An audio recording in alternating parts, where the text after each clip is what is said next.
me, how's it hanging? How's it happen? You guys know this is Kevin from the Chord Progression Podcast. The podcast on Some Magazine describes as the one that initiates profound discussions with rock and metal artists, allowing fans to discover the creative workflow of favorite musicians and understand the factors that make the band succeed or fall from fame. We are all sponsored by Dark Fusion Systems, the best for your custom computing needs. Get $100 off your entire bill using code CPPOD at darkfusionsystems.com. Links to the podcast below. Also go to millionpodcast.com. They have a ranking system of many different podcasts along many different categories all across the world. And the Chord Progression Podcast is on 2 categories. I've talked about this before. I'll talk about it again. We are the number 10 podcast in the world when it comes to metal music. And for metalcore music, we are the second best podcast according to them. I'm trying my damnedest to get to number 1 on both of those lists. I really want to see it happen, and we got to keep it rolling. So continue to support us because we're going for it. Now in feature presentation, let's go back to the early to mid 2010s. You remember this band, you've heard about them before, and they have not released a full release since 2016. It's 2026, and it's about to happen once again. We have Daniel from the band Capsize on the podcast with their brand new EP, Under a Hollow Sky, coming out on Friday, February 6th. We talk about the creation of this EP and how writing it, Daniel was able to have more of an easier time writing it because maybe pressure and only focusing on music and only focusing on just what's going on in music, it's not the best way to write new music. We also talk about the reaction to the singles, and we dive deep into the unreleased tracks and why the unreleased tracks might just be the best ones on this EP. You guys ready to dive deep into it? You better be. Let's go! Yeah. Well, ladies and gentlemen, boys and girls, listeners of the Chord Progression Podcast. If you're around during the early 2010s, I can guarantee you that this band definitely will be one where you're like, hell yeah, I remember them. Wait, they got new music coming out? No. Okay, now I'm excited for it. With the band's last album, full album coming out in 2016. Now we're into 2026. So what can we expect? How about a brand new EP literally dropping on February 6th? So by the time you're getting this episode, if you're listening on the day of the release, you're like, oh my God, it's coming out tomorrow. If you're listening any day after, you're like, I got to go listen to this now. Bringing that melodic hardcore style, mixing metalcore, post-hardcore into it. The brand new EP, Under a Hollow Sky, again, comes out on February 6th. Let's talk all about it. Please welcome Daniel from the band Capsize to the podcast. So Daniel, welcome to the Chord Progression Podcast. Thanks so much. That intro got me hyped up. It's my release, and you still got me going. Dude, if I'm not hyping you up for your own release, or I'm not hyping up the music in some sort of way, then clearly I would be doing something wrong, and I should be removed from doing podcasts in general because then I'm not doing my job right. No, I definitely appreciate the energy though. Oh, I gotta bring the energy, especially for brand new music coming out literally the day after we release this episode, and literally a couple days after we record it. So first off, with the brand new EP set to release, dude, how are you feeling going into this right now? How's your thought? What are your thoughts right now? Like, how's it going, man? I'm doing great, honestly. I'm just super excited to, I'm sure if you've been paying attention at all, you've seen that we've just done sparse singles for quite some time now.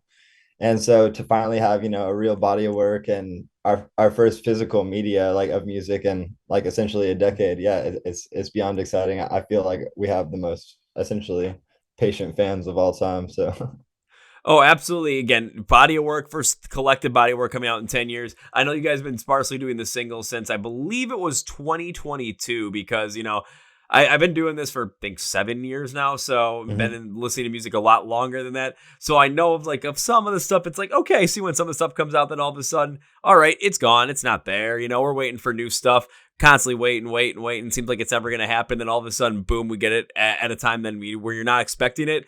And then you listen to it and you're like, okay, now I'm hyped up for even more. That's kind of like what the singles did. And now this EP has got me hyped up for what's going to potentially come next. But we got to enjoy what the EP has in store, right? First.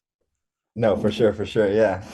And yeah, I mean, even the 2 singles that we dropped, they aren't on this EP, but that we had released last year. I mean, even though those, weren't a part of this, if you like kind of that style more so than the singles you've heard from, the lead 2 singles of the EP, it still touches kind of back on the more raw styles too. So.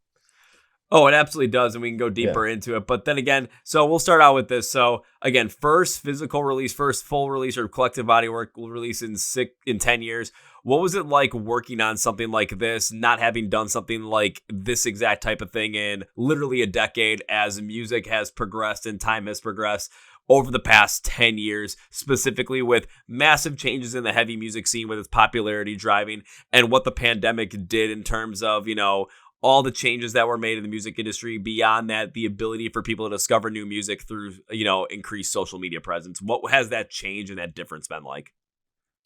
Well, the main difference is like I was able to make it with a lot less, whether it be self-induced or, outside source or whatever, but like a lot less pressure for this one, just because with the first two albums, it's like at that time in my life, the only thing that I had going for myself in any capacity was the band, and my only intention with every detail of my life was to try and push that forward. So I felt like my entire existence was hanging on, how well it came out to be a chapter of the band worth, stepping up to the next one after that. And with this one, I was kind of more so able to just like the EP is like still a really good reflection of, everything we've ever done, along with, kind of where I'm at artistically right this second.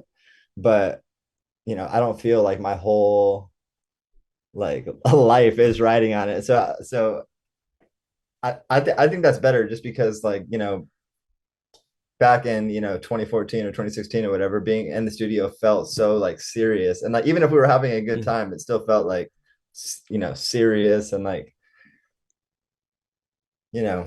just I don't know if it's just like getting older, just having like more than one thing to think about finally.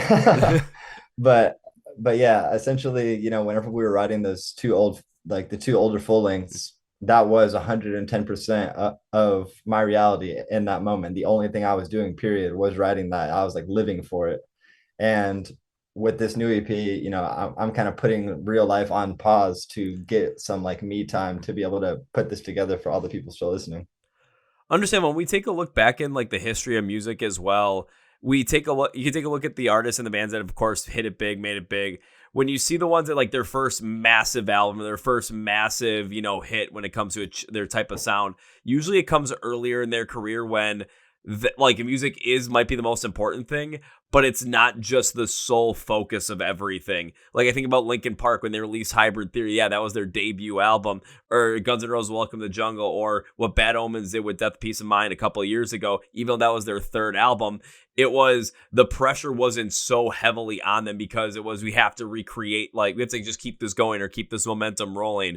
It was something where they had the time to just let it marinate, let it create, and put everything they had into it, but didn't have to completely live in it 100%. Where you see a lot of artists as they go on after that first like massive album, that big massive like connective sound, it's now that the pressure is so focused fully on the music, there are other perspectives and other moments in life that just don't hit as hard, that then don't have that emotion that connect back to the music as it would if you were focused in on some other things at the other points in time.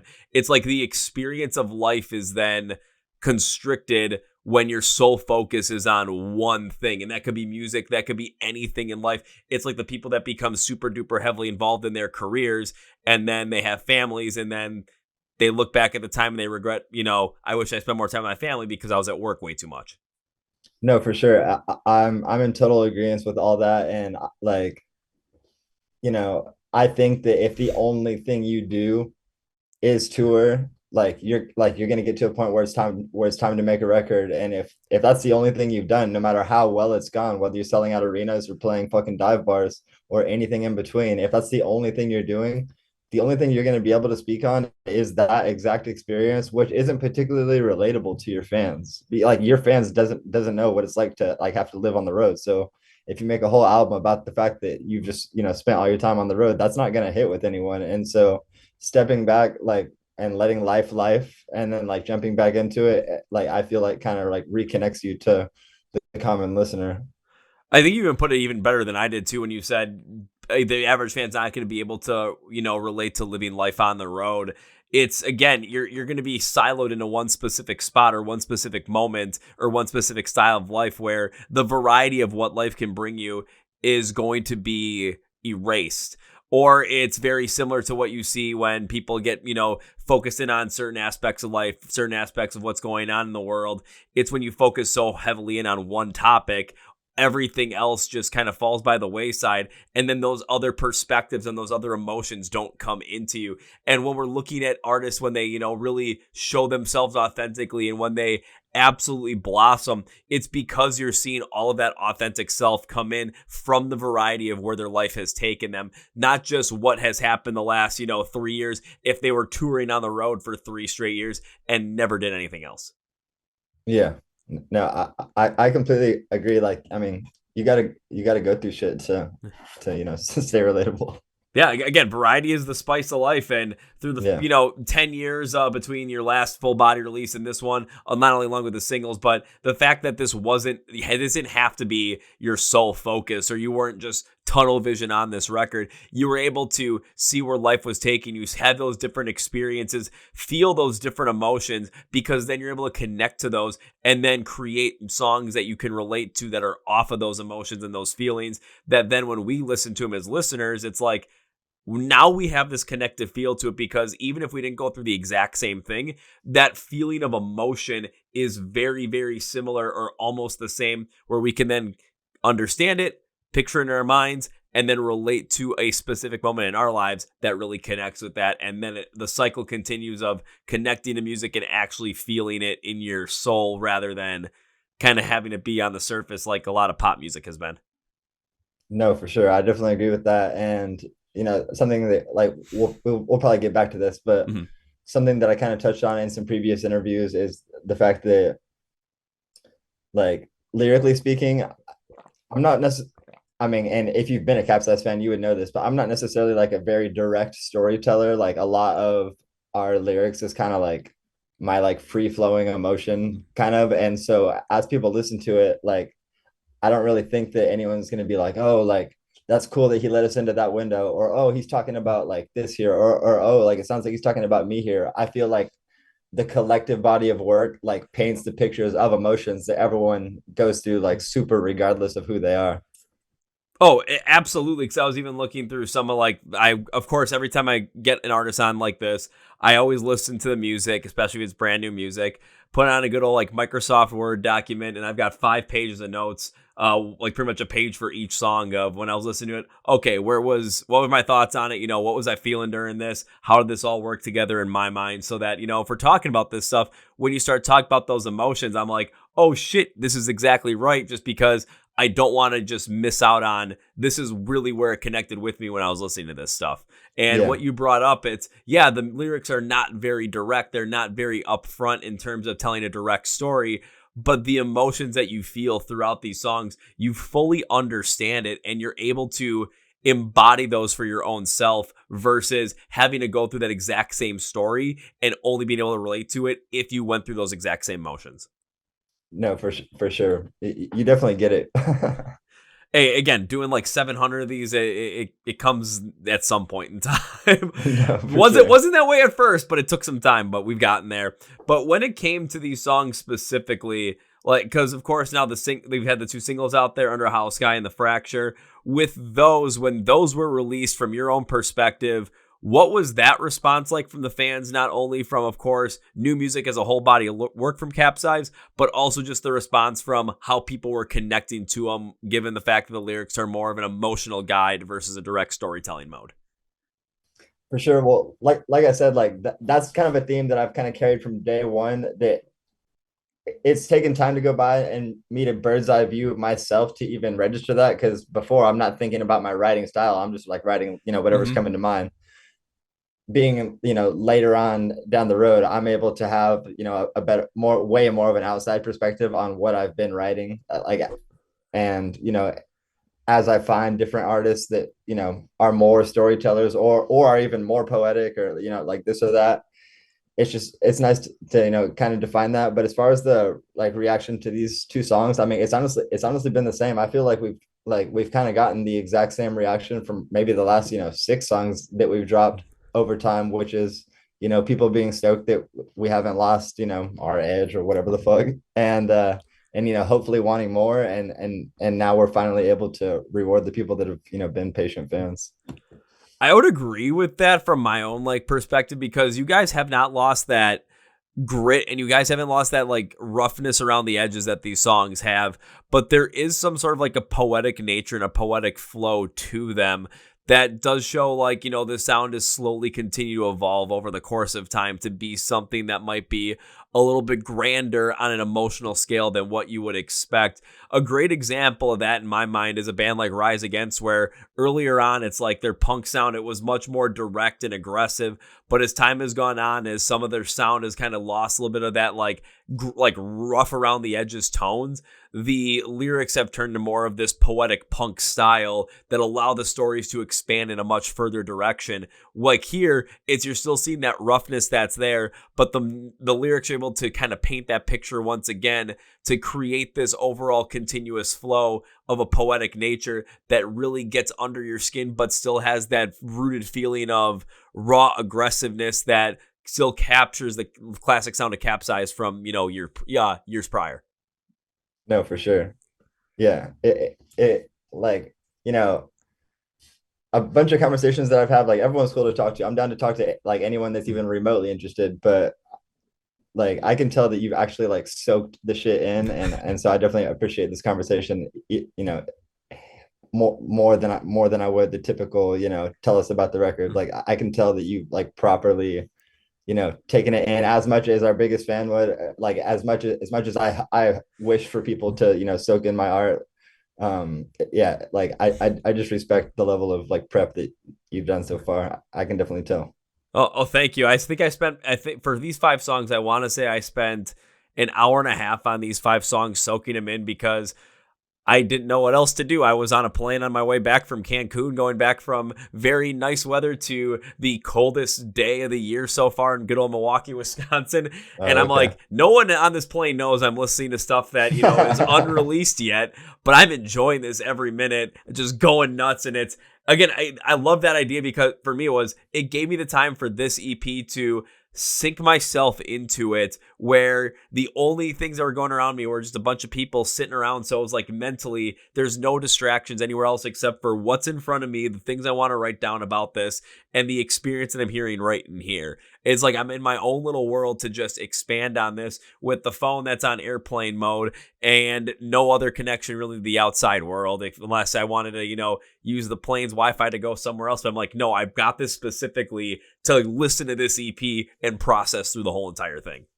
No, for sure. And honestly, outside of a live performance, that is the ultimate way to take in our music. Like it's kind of been like a running joke is that, like Capsize is like you're not gonna put it on at like a party. Like it's not like it's, you know what I mean? Like it's not like hang out at the function music. It's not like super social music. Like it's meant to like really like like you said, like be in your own little world while listening to it, or like experience the like 100% live energy. But as much as I would like music, as much as I would like to make music that, was a little bit more like, oh, you can just put this on and like hang out and like it's just like a fun vibe and maybe people kind of sing along, but people can still talk to each other and whatever. Maybe my music's like whatever, too energetic and too dramatic for like that type of feel. But at the end of the day, I feel like what people have gotten out of listening to us in those like secluded, overly personal moments is what created diehard fans outside of people that were impressed by the live show. It like the only other side of it has been that. So I'm glad you took it in like that. To be fair, I would listen to this with a group of friends, though. Don't get me wrong, but that group of friends is the group of friends I always go to concerts with and experience those live shows, and basically are the ones where it's like, okay, you see the guy in the Milwaukee Brewers hat walking, yeah, wherever he is, that's where the pit's going to start. And I'm like, hey, everyone, just follow the leader. Come on, everybody. But I like but I like what you said, too, when it comes to just this type of music and the what you create. It really does give that person and whoever the listener is a chance to ingest this in their own personal way, and that's the best way to do it. It's kind of like when you have it's kind of like having a friend when there's no one else around you. And yes, there is great times when you want to listen to music that's going to, create great moments when you're with people in a social atmosphere with friends. Again, go to a party, put on some Electric Callboy. Trust me, it's going to go over well. But when you're alone and you listen to something like Capsize, you're going to have this just overrushing of emotions in you, whether it's you're by yourself, put some headphones on. If you got the physical release, especially in vinyl, put it on one of these bad boys and let it rip and really feel the sound fully for you. You're going to get this different type of emotion than you would just in a social setting. It allows you to dive deeper into it without any distractions, like I was able to, putting on these headphones, listen to this on a plane ride back to good old Milwaukee, and just letting the EP be the EP and just taking over. And that's really where, if I didn't do that, I may not have really fully embraced the EP or really taken it in for all it's worth. I mean, I would love to see this in a live setting too, but taking it in that sense was an incredible experience. No, for sure.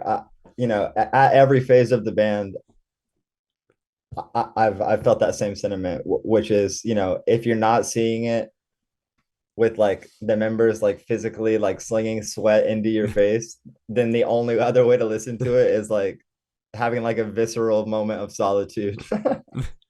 That's a good way to put it. But one question I love asking on this podcast, especially when we have new music coming out in a collection like this, is very simple. So I know this EP is going to release very shortly after the release of this episode.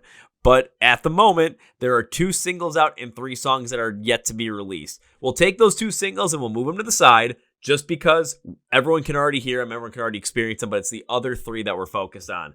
So Daniel, instead of asking you which is your favorite song, I'm going to ask you, out of the 3 unreleased songs that'll be released on release day, which is the one you are most excited for people to hear and why?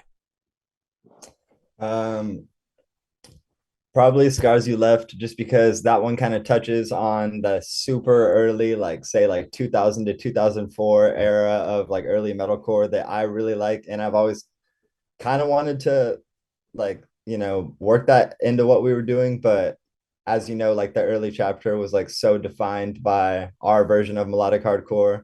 And then it transitioned into, very like MySpace, like Under Oath-esque, like post-hardcore. And then from there, we found ways of like, putting our own twist on that same type of like situation, but we've never truly touched on the like that specific, like super early 2000s, like kind of more catchier side to metalcore as opposed to just like heaviness. And so that song just has the energy of like, yeah, sure, maybe the Fracture is going to be bigger because it's like, it has like a banger chorus, but like Scars You Left, whenever I hear that, I'm like, oh shit, like in the best way ever. I feel like I'm at the first like local band that I ever thought was awesome when I was like 15 years old. And I'm like if I heard that song like live from a band I didn't know yet, and I was just seeing live for the first time whenever I was like 16, my jaw would have been on the floor. And so like impressing, like the only person I'm trying to impress at this point outside of like hold our music to the standard of that it's always been is like my younger self. You know what I mean? So that one kind of hit that nail the most for me of like, I know that if I had like no prior premonition of Capsize and just saw like that song, The Scars You Left, if I saw that song live, I'd be like, this is my new favorite band. That was honestly the one I was hoping you were going to say, because that was the one I was most excited for people to listen to when the EP drops. Okay, and it was for a very similar reason. I still remember listening to this and I got this feeling of, I'm not going to say necessarily like full on nostalgia, but I got this feeling of just reflecting back to a different time. And I always write like an overall synopsis. So after I go through a song, I'll do a bunch of like, okay, so what I think. Now we get to the overall. I'm like, overall, this song is going to be either the unsung or sung gem of the EP. It perfectly encaptures Capsize with that post-hardcore, melodic hardcore tendencies, but mixes it with some MySpace metalcore and some scene sounds to connect us all back to a time when things were simpler. It makes us reflect on ourselves once again. It reminds us why we loved something in the first place before the bullshit got involved in everything else. No, for sure. I love that little synopsis. And it kind of perfectly encapsulates too what you were bringing up, because I was thinking about, listening to this music, like listening to the song, and I was going back to times when it was, okay, when I was a kid, it was just the fun times I'd have when nothing else really mattered. Or when I first really was getting into this kind of music and going to these shows and everything else in the world could be going on. And all that I cared about was like, I just want to get into these shows. I want to get in these moshes. I just want to let loose and have fun and not have another care in the world. And it connects back to that moment where, I mean, I've seen bands before too, where it's for the first time, I'm like, okay, let's just see what this is. And there's a song that hits and it's just, now I'm enthralled and I have that moment where I feel like I'm 15 again and I'm just waiting to see my favorite band go on stage, and it finally happens and they play a song that I wasn't expecting, but it's something that it absolutely hits. And now I feel like I'm the coolest kid in the world because I got to see it live. No, Listening to this song again, The Scars You Left Are the Only Proof I Existed, hit on that moment. They really encapture that for so many people that love this kind of music. And it has this absolute great pace too. I'm looking at what I said about the verses. It's kind of like a MySpace metalcore song meets the slight bounciness of Bless the Fall in a way. And it provides that energy of like nostalgia back when things were, a little bit more simple, but at the same time, this feeling of energetic discovery that's about to happen. Yeah. No, I mean, everything from that, like, it's funny because like they weren't particularly on my mind, but like that reference is still well suited. But yeah, like extremely early, Bless the Fall. Yeah. I just loved like super old Haste the Day. I don't know if you remember that band. I do. But and like, obviously like original As I Lay Dying, and just like everything where, it was like all about the riff, but and like shit was super heavy, but the music wasn't about like being as heavy as you can yet. It was just more so about like making the song as like catchy and energetic as you can. Mm-hmm. And so yeah, like I just wanted to like nod to that.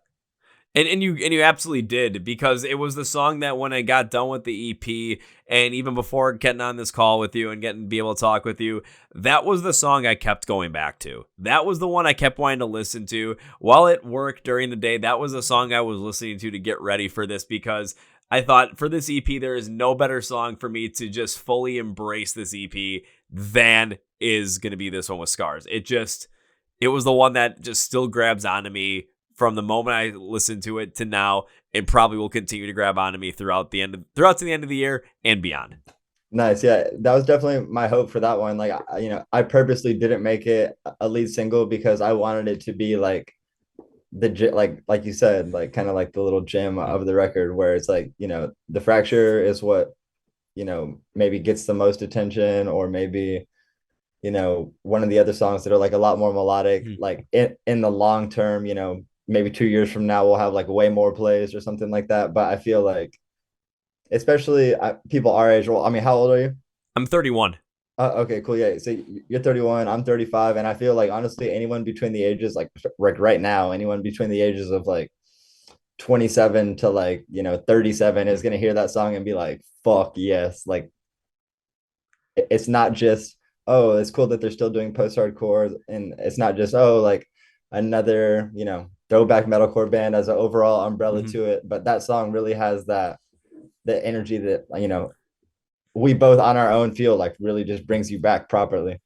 It brings you back properly, and for me, especially the chorus does that in this one too. So I think when the chorus hits, that's what people are really going to connect with even beyond this, because I'm looking at my notes again. I said the guitars and the drums are heavier, but are patterned in a way that allows that open lightness to the song, like a lot of those like MySpace metalcore bands would always have. And again, that brings the energy, that brings that lack of it being heavy for the sake of heavy. And the cleans might be just a little bit distorted, but they play into that mid-2000 style production that just works for a type of song like this. And it truly makes you think of a time when life was simpler. So like you said, with you being 35, me being 31, it takes us back to those moments when all that mattered was really what was right in front of us, and all the other stuff of, social media and taxes and full-time job and adult responsibilities and significant others and kids. No, and for sure. You name it, it's not a part of it.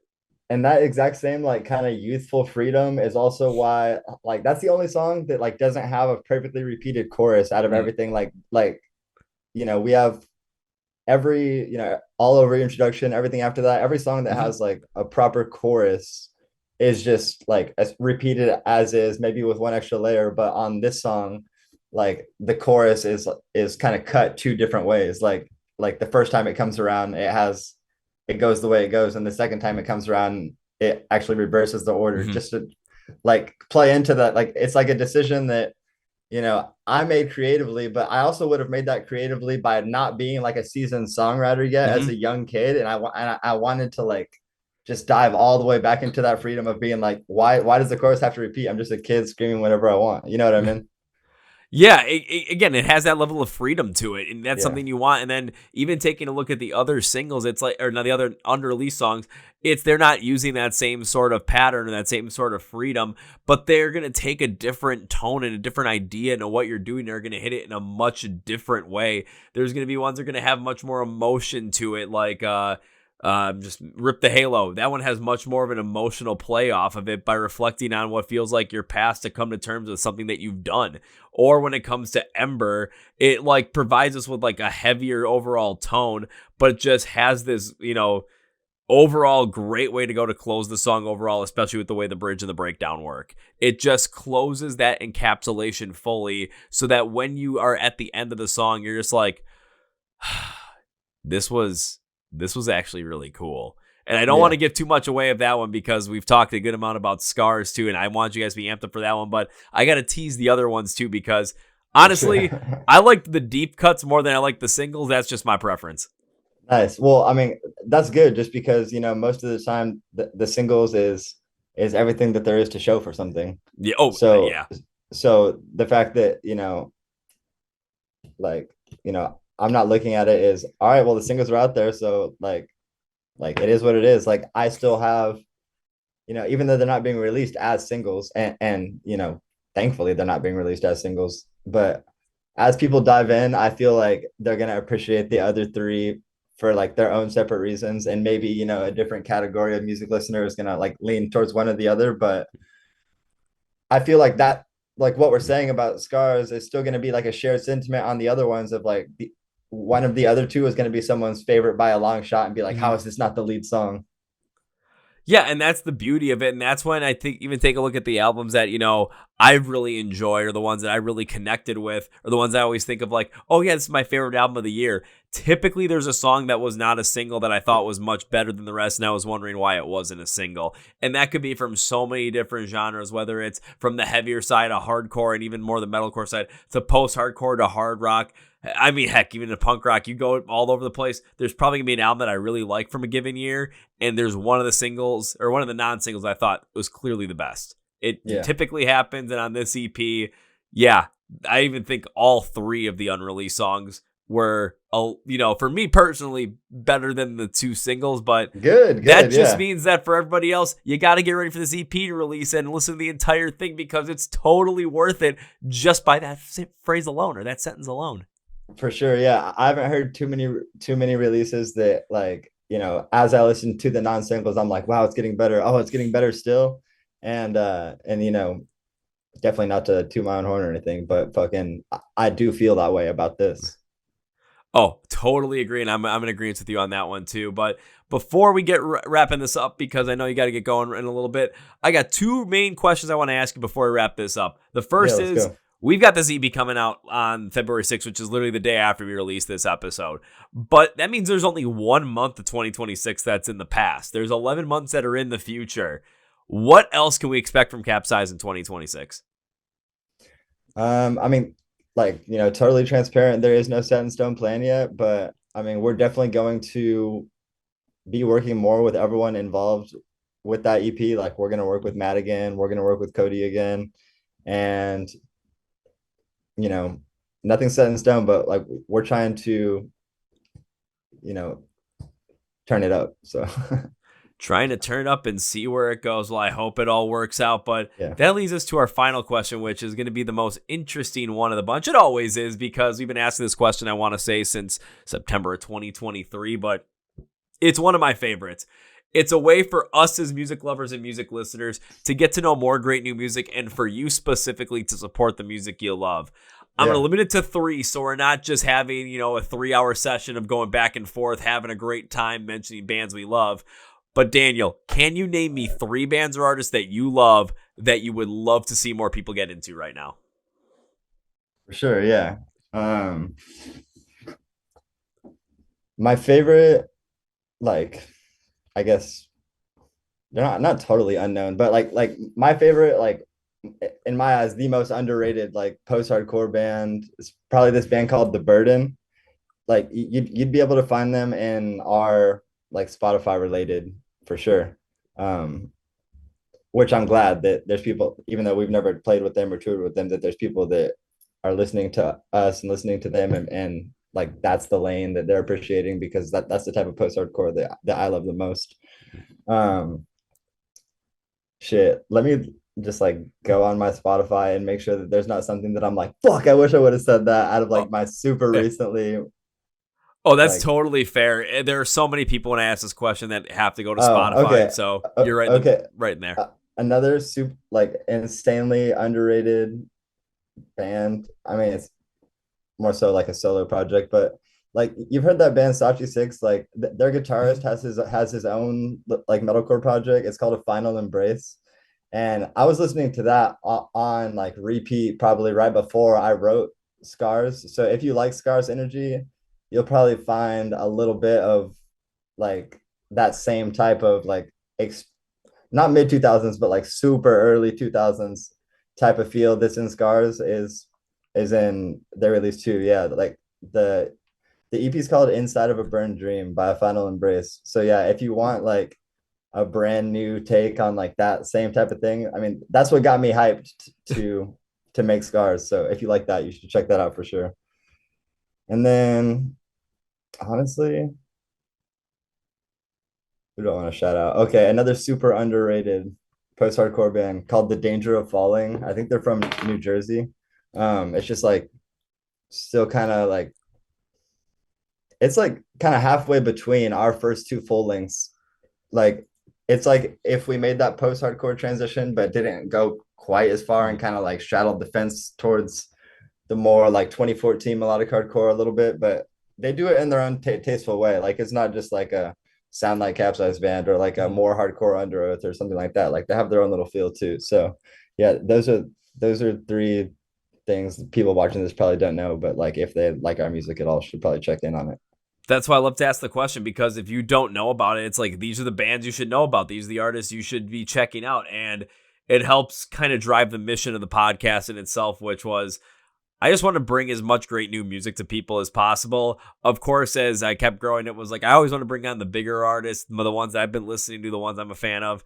But I always want to still give support to those artists that, you should be listening to. Let's support the new artists coming up, because hell, I brought an artist back in like 2019. I see where they're at now, and I'm like, let's just keep this going. Let's just keep this rolling. So great suggestions, Daniel. I really appreciate it. Thank you.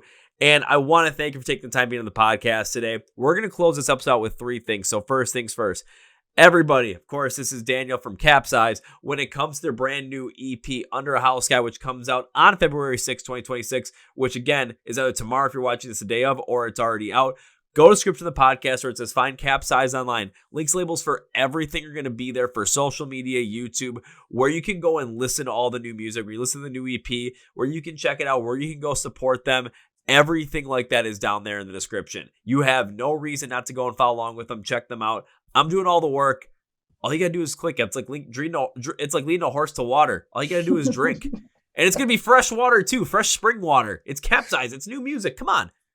Don't miss out on that. And now it's time for number 2. Whenever I've guested the podcast or the podcast, I tend to make a certain promise as a way to say, thank you. I appreciate you taking the time, and I wish to continue to support the band in the future. And this is how we do it. It is not an if, because if implies it's not going to happen. I say when because it implies it's going to happen. We sort of have a day or time set yet. But Daniel, when I get the chance to see you perform live, my promise to you is this. I will come and find you, and I'll come and say hello to you. But first round's on me. Okay, that's done. Perfect. It's like, all right, 1, 2, 3, break. Agreement. There we go. Now it's time for Yeah. number 3. I cannot end this episode by saying goodbye. That is way too final. This is incredible time, and I would love to have you back on again in the future to talk even more about the great new music you'd have coming out and what else is going to be coming from Capsize. Beyond that, though, I made you a promise. I got to make good on that promise, because if I don't, then I'm doing something wrong. So goodbye is just way too final. We're going to end it by saying, I'll see you later.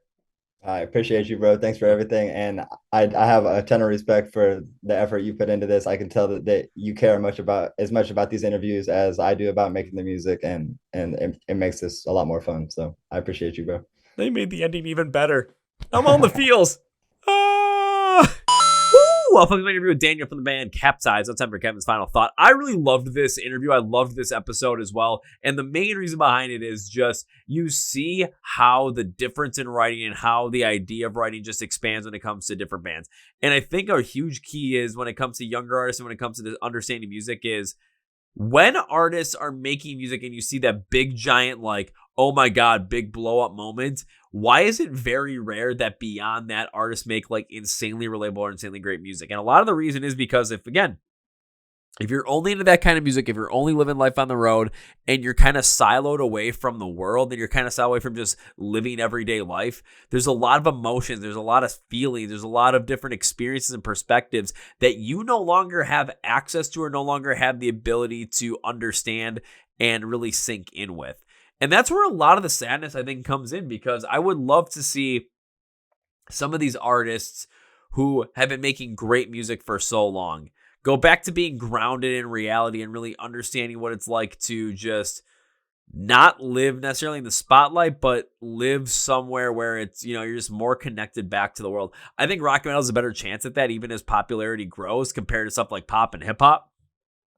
But of course, we're seeing it. I think Capsize, especially with what Daniel said, this EP is great. I think my favorite band, Rise Against, is a great example of a band that's continued to do that and stay grounded in whatever reality they're seeing, whatever their own experience are, and, expanding the musicality off of that. I hope to see other bands continue to do it.